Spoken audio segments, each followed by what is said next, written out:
Hoy voy a hacer un revisionismo histórico para llegar a la conclusión de que Gimnasia y Esgrima La Plata es el club con más mala suerte, más mufado o como lo quieran llamar de toda la República Argentina. Primeramente voy a decir que estoy en desacuerdo cuando leo que es un club virgen porque ganó la Copa Estímulo de 1929, que vendría a ser la primera división, y la Copa Centenario de 1993. Son títulos oficiales y el que quiera desmentirlo presenta una carta, documento o lo que quiera a la AFA y problema resuelto. Ahora bien, el chiste está en que en la era profesional Gimnasia es por diferencia el club que más veces salió subcampeón de primera división sin lograr levantar la copa nunca jamás de los jamases. Pero no es solo el hecho de salir segundo, porque Godoy Cruz quedó segundo en 2018 y nadie le podía reclamar nada porque metieron un sprint final impresionante. Como diría Lionel Hutz, está el subcampeonato y el subcampeonato. Y por esas cosas de la vida, el lobo platense siempre se asemeja al primero. Así que pasemos a repasar todas las veces que Gimnasia estuvo cerca de salir campeón, que curiosamente la mayoría son relativamente recientes.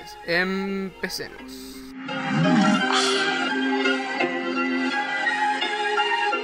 Año 1933. El Expreso, como se recuerda a ese equipo porque era imparable, comenzó el campeonato ganando 2-0 en cancha de Estudiantes. Con 8 triunfos y un empate en las primeras 9 fechas, todas las fichas estaban depositadas en el equipo platense, que no solo ganaba, sino que lo hacía de manera contundente, con goleadas memorables como los 5-1 a Boca y Chacarita de manera consecutiva y los 7-1 a Talleres y Tigre más cerca del final. La primera rueda dejó a Gimnasia puntero por 2 puntos, por lo que los jugadores debían recibir un premio económico. Como esto no pasó, hicieron huelga y los juveniles debieron jugar la primera fecha, que casualmente era el clásico platense, que igualmente ganaron 1-0. San Lorenzo y River empataron y Boca perdió, así que la distancia era un punto mayor porque recordemos que el triunfo en ese entonces daba 2. La polémica llegó a 9 fechas del final con el lobo puntero. La historia cuenta que en la Boca el visitante se fue al descanso 2-1, pero en el complemento el árbitro de Dominicis le regaló un penal al equipo local y posteriormente convalidó un gol en claro offside.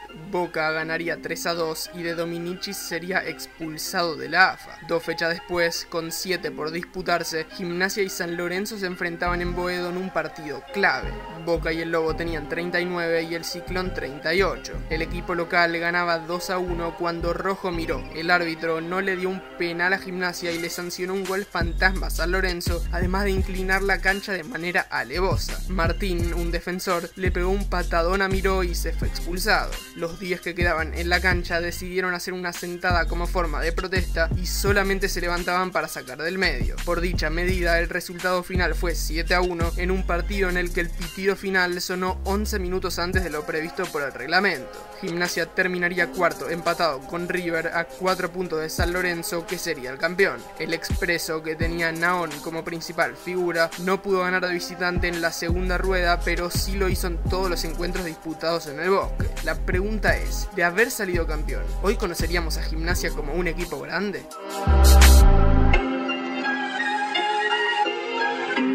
Casi 30 años después, con 3 ascensos y descensos de por medio, Gimnasia volvería a pelear un campeonato de primera división. A falta de 5 fechas para la culminación del campeonato, el Lobo, con 16 partidos invicto, lideraba la tabla de posiciones. Sin embargo, perdió sorpresivamente contra Vélez y Atlanta, lo que generó sospechas dentro del plantel, del cual 3 jugadores fueron separados por la dirigencia. Después le ganaron a San Lorenzo, empataron con Central y perdieron 4-1 con River, que gracias a eso privó a Gimnasia del subcampeonato.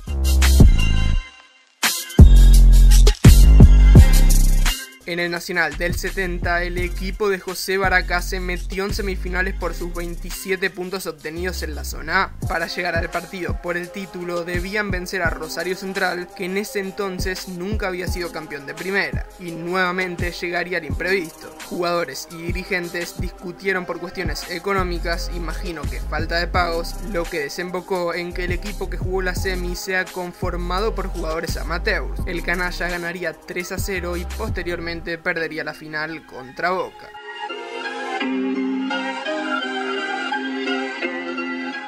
Gimnasia descendió por cuarta vez en 1979 y retornó a primera 5 años después. Ya con los torneos cortos, más equipos se destacaron y no fue excepción el Lobo, que en el Clausura 1995, un año y medio después de ganar la Copa Centenario, vivió su primer casi título profesional de la máxima categoría. El equipo de Grigol, que había sacado campeón a Central en la década del 70 y a Ferro 2 veces en la década del 80, llegó a la última fecha puntero con una racha de 13 partidos ganados, 2 empatados y 0 perdidos. 29 Gimnasia, 28 San Lorenzo, 26 Vélez ya sin chances. El Juan Carmelo Cerillo se preparaba para una fiesta, pero Independiente, que estaba apenas abajo de la mitad de la tabla, le arruinó el campeonato con el 1-0 final. San Lorenzo, a pesar de haber errado un penal en el primer tiempo, le ganó a Central en Rosario por la mínima con el gol de Esteban González a 13 minutos del final. Así, el Ciclón terminó un punto por encima de Gimnasia, que otra vez se quedó con las manos vacías.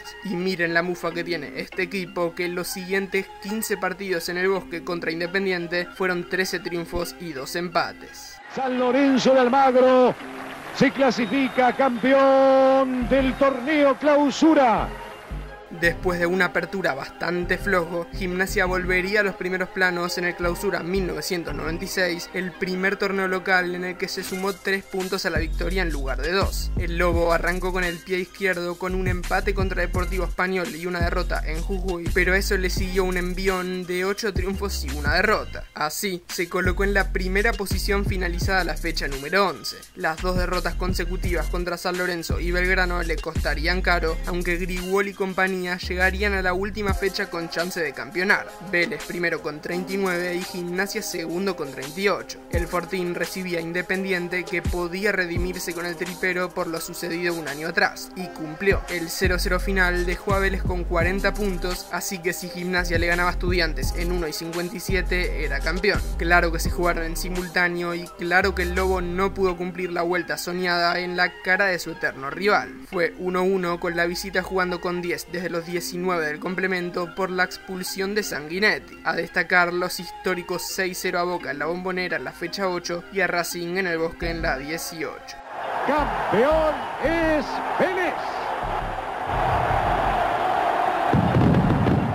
Si uno ve la tabla del Clausura 1998, piensa que Vélez lo ganó caminando por los 6 puntos de ventaja a Lanús y los 9 a Gimnasia, pero a falta de 4 fechas la realidad era totalmente distinta, con los de Liniers y los de La Plata empatados con 34. Inexplicablemente, 3 caídas contra Boca, Newell's y Vélez, que ya era campeón, dejaron a Gimnasia otra vez sin título. El partido más recordado fue el 3-0 en el Clásico, con un doblete del Pampa Sosa, el máximo goleador del torneo con 17, quien después de este fue vendido al Udinese. Otro joven que la rompió y se fue para el Calcio fue Andrés Guglielmin Pietro, más conocido como el Gulli, que fue vendido al Milan. Curiosamente, los dos después jugarían en Boca para después tener otro paso por el club del que salieron. Sin sus 2 goleadores, pero con caras nuevas, Gimnasia terminaría segundo en la apertura del mismo año, a 9 de Boca, que no se dio en ningún momento y terminó campeón invicto con 2 fechas de anticipación.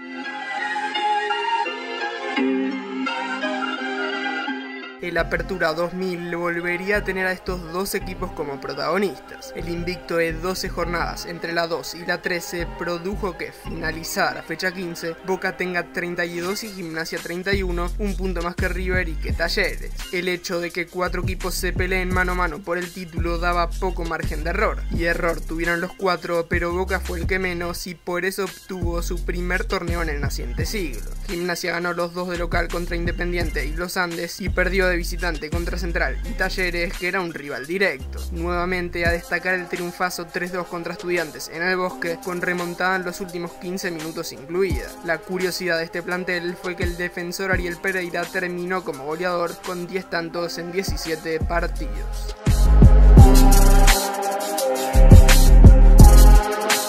El Clausura 2002 fue dominado por River de principio a fin porque Gimnasia no quiso. En la fecha 17, el Lobo perdió la oportunidad de quedar a un punto con 6 en juego, pero cayó 2-0 en el gigante Arroyito. Finalmente fue subcampeón con 37 a 6 del equipo de Ramón. Fue clave el triunfo de River 1-0 en el Carmelo Cerillo por la fecha 14 porque privó a los de Ramaccionti de empatarlo en la cima. Este fue un torneo positivo para Gimnasia porque le dio el boleto a su primera Copa Libertadores. Finalizado el clausura se marcharon sus dos figuras, Saba al Fulham y Mesera al Cruz Azul.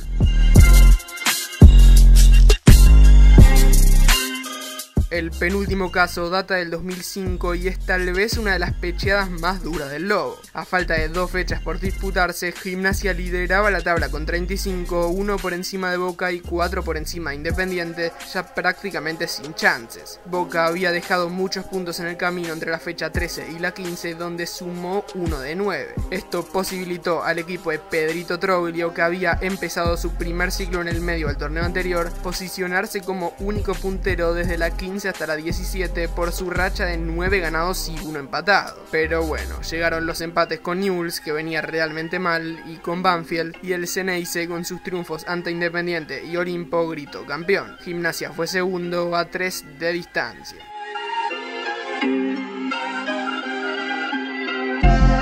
Y después de malos tiempos que incluyeron el quinto y hasta ahora último descenso del equipo que dirige Maradona, llegó una nueva pelea por el título. Después de la fecha 10, el tripero ocupaba la 15ª posición y si bien nadie se imaginaba que podía ganar el campeonato, estaba todo tan parejo que eran 6 los puntos que lo separaban del puntero, que era Colón. Una emocionante racha de 6 triunfos le hicieron creer a Troglio y plantel que se podía. Estaban 2 puntos por encima de Godoy Cruz y River con 9 en juego, pero como dijo el Tano Pazman, había que ganar.